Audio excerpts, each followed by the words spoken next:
प्रणाम मित्रों, कुलदीप भगत online classes में पुनः स्वागत है आपका। आज अपन बात करेंगे औद्योगिक क्रांति। देखिए साहब, औद्योगिक क्रांति के संदर्भ में अपन देखें 18वीं सदी में औद्योगिक क्रांति होती है। कौन सी सदी में? 18वीं सदी के अंदर सर्वप्रथम औद्योगिक क्रांति है। सर्वप्रथम औद्योगिक क्रांति कहाँ होती है? इंग्लैंड में होती है। सब हेजन का कथन है, घरेलू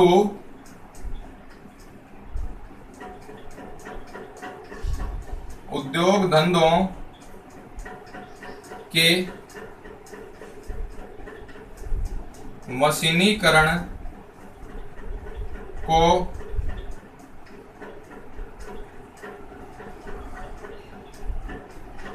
औद्योगिक क्रांति कहते हैं। नेक्स्ट है फिशर का कथन है,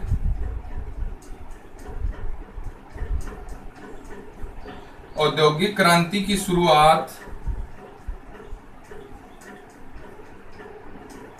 1769 में आर्कराइट के द्वारा वाटर फ्रेम के आविष्कार से हुई। नेक्स्ट है औद्योगिक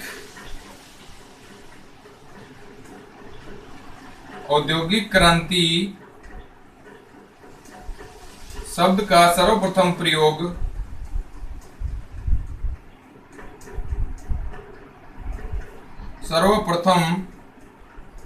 प्रयोग है ये फ्रांस के समाजवादी नेता लुई ब्लांक ने किया।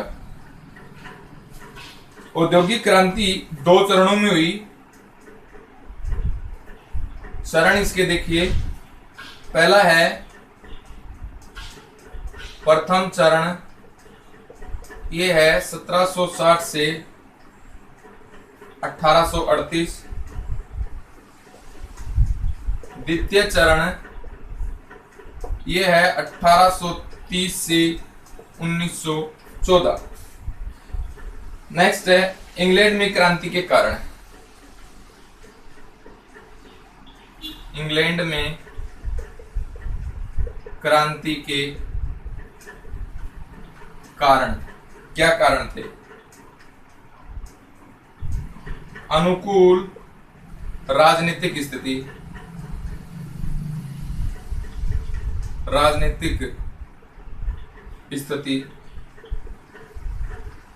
1888 की क्रांति के बाद इंग्लैंड ने आर्थिक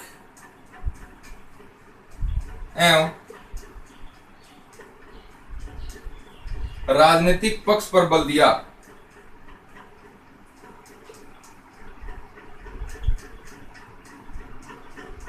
बल दिया। 2 नंबर का कारण है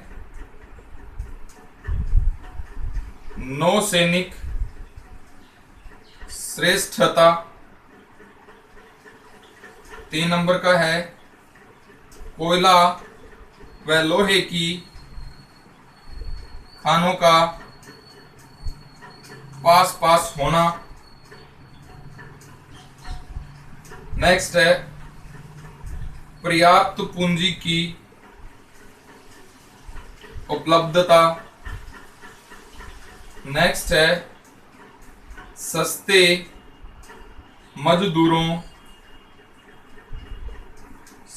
मजदूरों की प्राप्ति।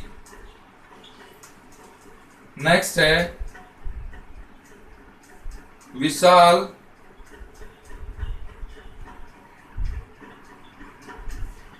औपनिवेशिक साम्राज्य, विशाल औपनिवेशिक साम्राज्य, ये कारण थे ब्रिटेन के अंदर औद्योगिक क्रांति। औद्योगिक क्रांति है यह 18वीं सदी में हुई। सर्वप्रथम हुई कहाँ? इंग्लैंड में। हेजन का कथन है घरेलू उद्योग धंधों के मशीनरीकरण या मशीनीकरण को औद्योगिक क्रांति कहते हैं। फिशर महाशय का कथन है औद्योगिक क्रांति की शुरुआत 1769 में आर्कराइट के द्वारा वाटर फ्रेम के आविष्कार से हुई थी। औद्योगिक क्रांति शब्द का सर्वप्रथम प्रयोग करने वाला फ्रांस का समाजवादी नेता लुई ब्लांक था। औद्योगिक क्रांति के जो चरण हैं, प्रथम चरण 1760 से 1838 है और दूसरा चरण है 1880 से 1914 का। इंग्लैंड के अंदर औद्योगिक क्रांति के कारण क्या थे? अनुकूल राजनीतिक स्थिति। 1688 की क्रांति के बाद में इंग्लैंड ने आर्थिक एवं राजनीतिक पक्ष पर बल दिया। इंग्लैंड की नौसैनिक श्रेष्ठता, कोयला और लोहे की खानों का पास होना और पर्याप्त पूंजी की उपलब्धता और सस्ते मजदूरों की प्राप्ति और विशाल औपनिवेशिक साम्राज्य, ये कारण थे कि इंग्लैंड के अंदर क्या हुई? औद्योगिक क्रांति हुई।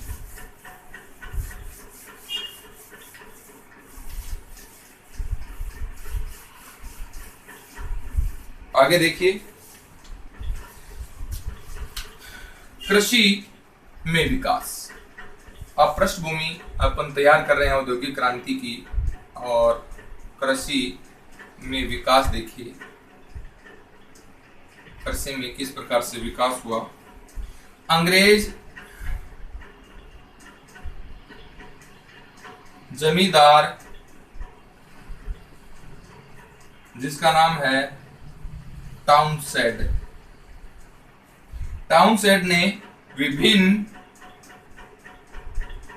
विभिन्न फसलों को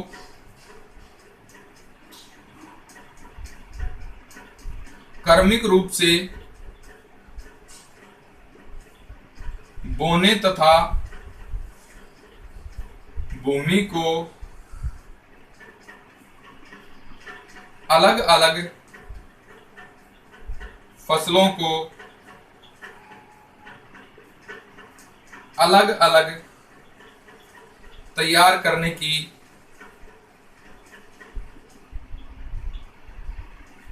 पद्धति निकाली।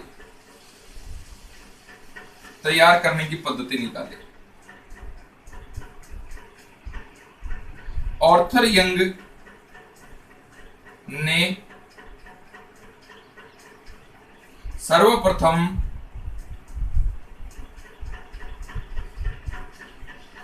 वैज्ञानिक खेती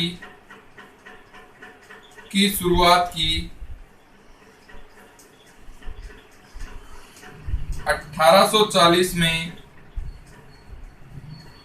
जर्मन रसायन शास्त्री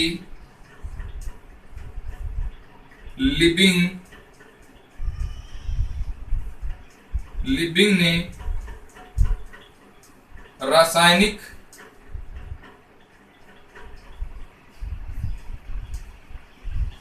खाद का आविष्कार किया।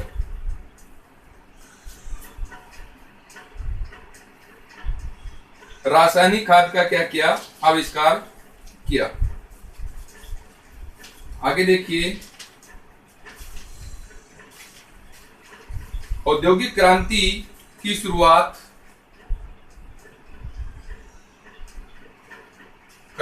शुरुआत है वस्त्र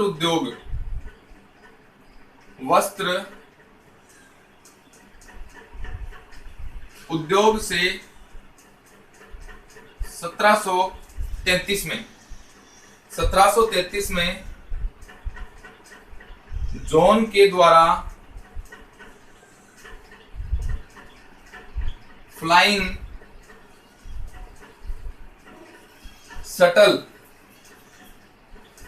शटल का आविष्कार हुआ और इस आविष्कार से जुलाहों की बुनाई क्षमता को बढ़ा दिया। 1764 में जेम्स आर गिब्स ने स्पेनिंग जेनी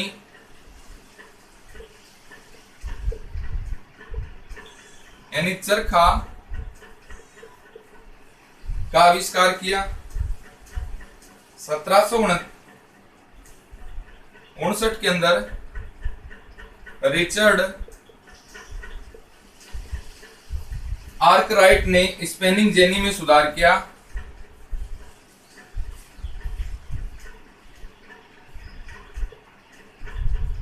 जेनी में सुधार कर जल शक्ति से चलने वाला वाटर फ्रेम नामक यंत्र बनाया। वाटर फ्रेम नामक यंत्र बनाया और इसी आविष्कार से औद्योगिक क्रांति की शुरुआत मानी जाती है। 1779 में सैमुअल क्रॉम्पटन ने स्पेनिंग जेनी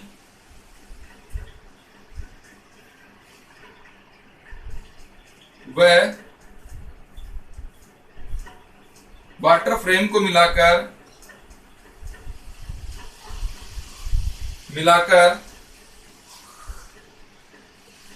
स्पेनिंग म्यूल का आविष्कार किया।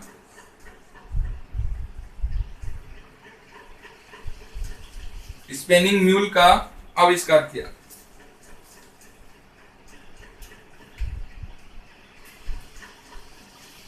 देखिए, कृषि केंद्र विकास अंग्रेज जमींदार टाउनशेंड ने विभिन्न फसलों को क्रमिक रूप से बोने तथा भूमि का अलग अलग फसलों को अलग अलग तैयार करने की पद्धति निकाली। ऑर्थर यंग ने सर्वप्रथम वैज्ञानिक खेती की शुरुआत की। 1840 में जर्मनी के रसायन शास्त्री लिबिंग ने रासायनिक खाद का आविष्कार किया। औद्योगिक क्रांति की शुरुआत है ये वस्त्र उद्योग से मानी जाती है। 1733 में जॉन के द्वारा फ्लाइंग शटल का आविष्कार हुआ और इस फ्लाइंग शटल से जुलाहों की बुनाई क्षमता बढ़ी। 1764 के अंदर जेम्स हारगिव्स ने स्पेनिंग जेनी का आविष्कार किया, यानी चरखे का आविष्कार किया। 1769 के अंदर रिचर्ड आर्कराइट ने स्पेनिंग जेनी में सुधार करके जल शक्ति से चलने वाले वाटर फ्रेम नामक यंत्र बनाया और इसी वाटर फ्रेम के यंत्र से ही औद्योगिक क्रांति की शुरुआत मानी जाती है। 1779 में सैमुअल क्रॉम्पटन ने स्पेनिंग जेनी और वाटर फ्रेम को मिलाकर के स्पेनिंग म्यूल का आविष्कार किया। इसका आविष्कार किया, स्पेनिंग म्यूल का आविष्कार किया।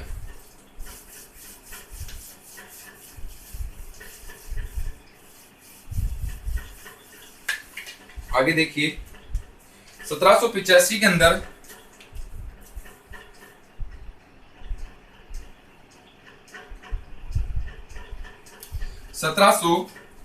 में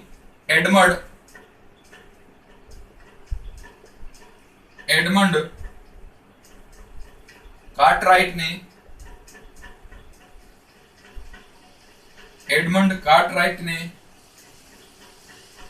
शक्ति से चलने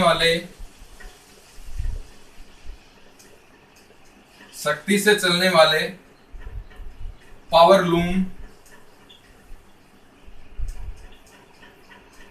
लूम का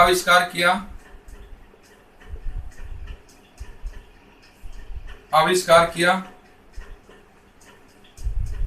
1793 में अमेरिका के एली व्हिटने ने कपास ओटने की मशीन का आविष्कार किया। 1769 में जेम्स वाट ने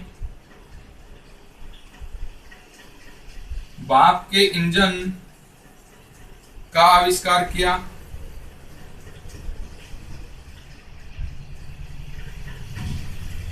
हवाई जहाज है, इसका आविष्कार विल्बर व ओलिवर यानी राइट बंधु इन्होंने किया। बुनाई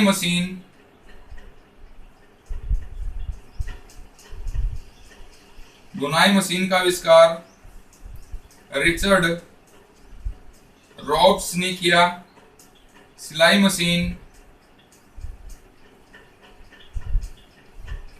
मशीन का आविष्कार इलियास होव ने किया। नेक्स्ट है डाक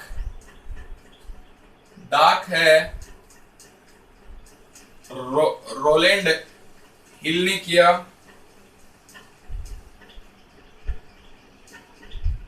टेलीफोन का आविष्कार ग्राहम बेल ने किया। रेडियो का आविष्कार मार्कोनी ने किया। टीवी का आविष्कार बेयर्ड ने किया। यातायात के क्षेत्र में परिवर्तन, यातायात के क्षेत्र में परिवर्तन, यातायात के क्षेत्र में परिवर्तन। स्कॉटलैंड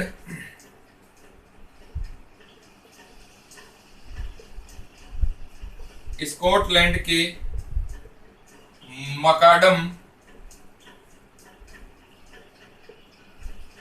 इंजीनियर ने सड़क निर्माण की नई पद्धति बनाई।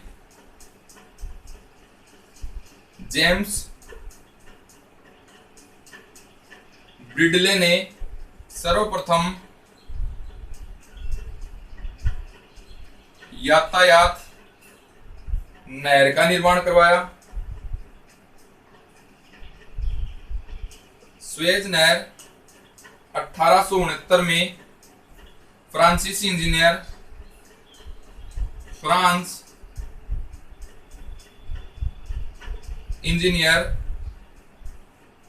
फर्डिनांद द लेस्पेस ने स्वेज नहर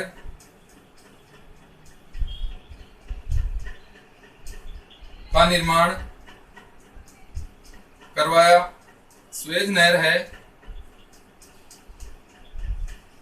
भूमध्य सागर को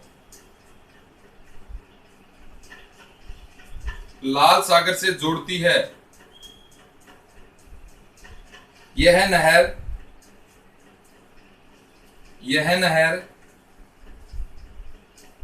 यूरोप व भारत के मध्य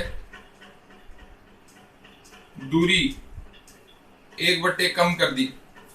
इस नहर ने यूरोप व भारत के मध्य की जो दूरी है ये 1/2 कम कर दी। आगे देखिए 1785 में एडमंड कार्टराइट ने सख्ती से चलने वाले पावर लूम का आविष्कार किया। 1793 में अमेरिका के एली व्हिटने ने कपास ओटने की मशीन बनाई। 1769 में जेम्स वाट ने भाप का इंजन बनाया। हवाई जहाज का आविष्कार विल्बर व ओलिवर राइट बंधुओं ने किया। बुनाई मशीन रिचर्ड रॉब्स ने किया। सिलाई मशीन इलियास होव ने किया। डाक का निर्माण है, डाक पद्धति का निर्माण ये अंधा था, रोलैंड हिल ने किया। टेलीफोन का आविष्कार ग्राहम बेल ने किया। रेडियो का मार्कोनी ने किया। टीवी का बेयर्ड ने किया। यातायात के क्षेत्र में परिवर्तन हुआ। स्कॉटलैंड के इंजीनियर मकाडम ने नई सड़क पद्धति का निर्माण किया। जेम्स ब्रिडले ने यातायात नहर का निर्माण किया। स्वेज नहर है, इसके अंदर देखिए 1869 के अंदर फ्रांस का इंजीनियर फर्दिनांड द लेस्पेस फर्दिनांड द लेस्पेस ने स्वेज नहर का निर्माण कर दिया और यह स्वेज नहर भूमध्य सागर को लाल सागर से जोड़ती है। इस स्वेज नहर के निर्माण से यूरोप व भारत के मध्य की दूरी है 1/3 कम कर दी गई। नेक्स्ट देखिए,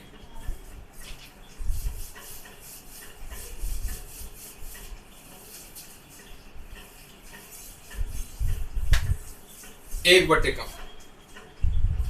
1907 में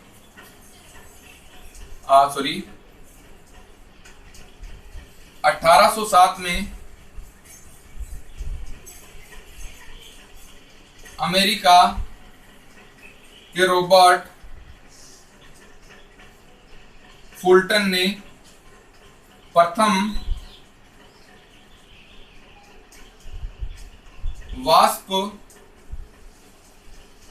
वाष्प से चालित नौका का आविष्कार किया। इस नौका का नाम है, यह है क्लेमोंट दिया गया। क्या नाम दिया गया? क्लेमोंट। और इसको सर्वप्रथम हडसन नदी में उतारा गया, तो इसको शैतान का औजार कहा गया। 1814 में अंग्रेज जॉर्ज स्टीफेंसन ने भाप से चलने वाले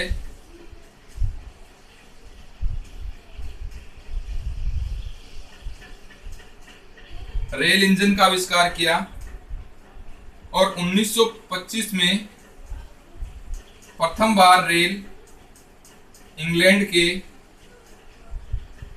मैनचेस्टर से लिवरपूल के मध्य चली। नेक्स्ट देखिए,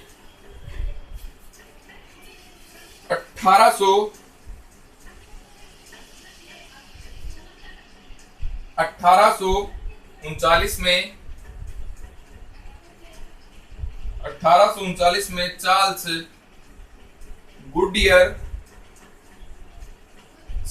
गुडियर ने रबड़ के वलनीकरण से रबड़ को ठोस व कठोर बनाया। 1844 में सैमुअल मोर्स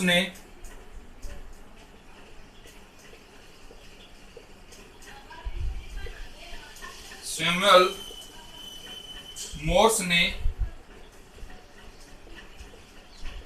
तार यंत्र का आविष्कार किया। 1876 में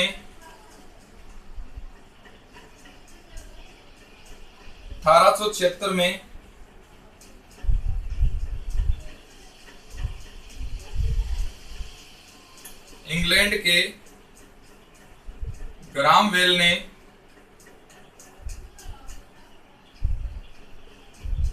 टेलीफोन का आविष्कार किया। इंग्लैंड के हेनरी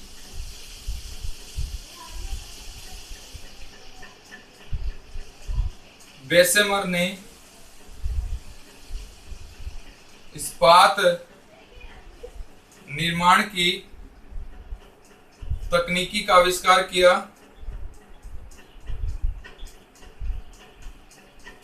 अब देखिए औद्योगिक क्रांति का क्रम।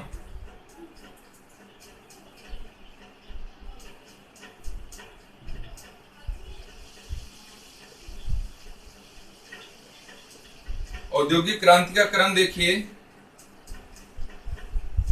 इंग्लैंड, इसके बाद में है बेल्जियम, इसके बाद फ्रांस, इसके बाद जर्मनी, इसके बाद रूस के अंदर औद्योगिक क्रांति हुई। 1907 में अमेरिका के रॉबर्ट फुल्टन ने प्रथम वाष्प चालित नौका का निर्माण किया, जिसका नाम क्लेमोंट रखा। सर्वप्रथम इसे हडसन नदी के अंदर उतारा गया तो इसे शैतान का औजार कहा गया। 1814 में अंग्रेज जॉर्ज स्टीफन ने भाप से चलने वाले इंजन का आविष्कार किया। 1925 में प्रथम बार रेल है इंग्लैंड के मैनचेस्टर से लिवरपूल तक चली। 1839 में चार्ल्स गुडई ने रबड़ के वलनीकरण से रबड़ को ठोस व कठोर बनाया। इससे मशीन उत्पादन के निर्माण में तेजी आई। 1844 में सैमुअल मोर्स ने तार यंत्र का आविष्कार किया। 1876 में इंग्लैंड के ग्राहम बेल ने टेलीफोन का आविष्कार किया। इंग्लैंड के हेनरी बेसेमर ने इस्पात निर्माण की नई तकनीक का आविष्कार किया। औद्योगिक क्रांति का क्रम देखिए इंपॉर्टेंट है। औद्योगिक क्रांति का क्रम है इंपॉर्टेंट है, ध्यान में रखना है। पहले इंग्लैंड में, इसके बाद बेल्जियम में, इसके बाद फ्रांस में, इसके बाद जर्मनी में, इसके बाद रूस में क्या हुई थी? औद्योगिक क्रांति हुई थी। अब देखिए औद्योगिक क्रांति के परिणाम।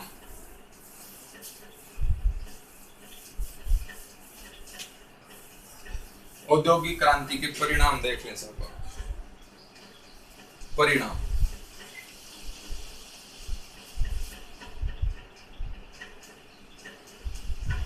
परिणाम क्या है? एक नंबर पे देखें, श्रीमती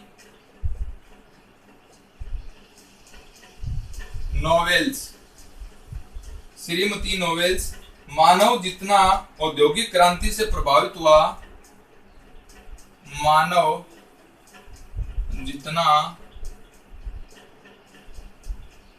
औद्योगिक क्रांति से प्रभावित हुआ, मानव जितना औद्योगिक क्रांति से प्रभावित हुआ शायद अन्य किसी परिवर्तन से हुआ,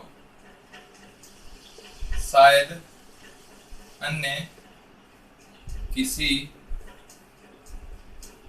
परिवर्तन से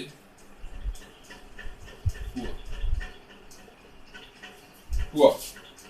2 नंबर पे देखें, राष्ट्रों का निर्माण राष्ट्रों का विभाजन हुआ औद्योगिक क्रांति से। पूंजीवाद का विकास हुआ।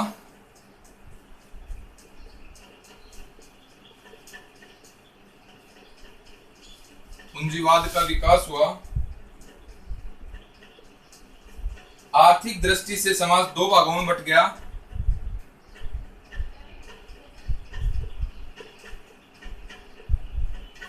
समाज के 2 भाग हो गए, पूंजीपति वर्ग और श्रमिक वर्ग। नेक्स्ट है 1848 में कम्युनिस्ट मैनिफेस्टो पुस्तक है किसकी? कार्ल मार्क्स की। इन्होंने कहा दुनिया के मजदूरों,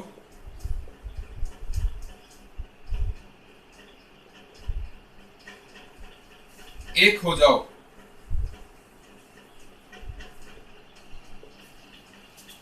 नेक्स्ट है कार्ल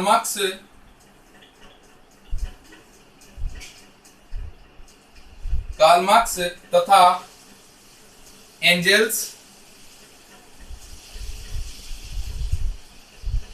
ये वैज्ञानिक समाजवाद को जन्म दिया। इन्होंने वैज्ञानिक समाजवाद के जनक हैं ये। नेक्स्ट है कार्ल मार्क्स ने दास कैपिटल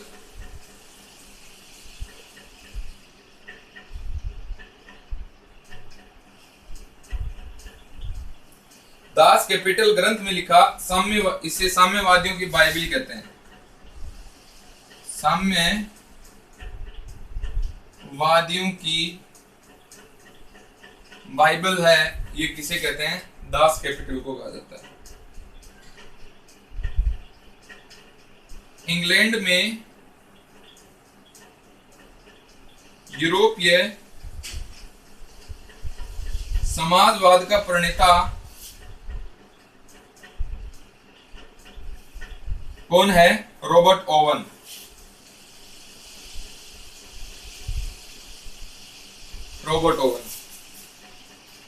रॉबर्ट ओवन है।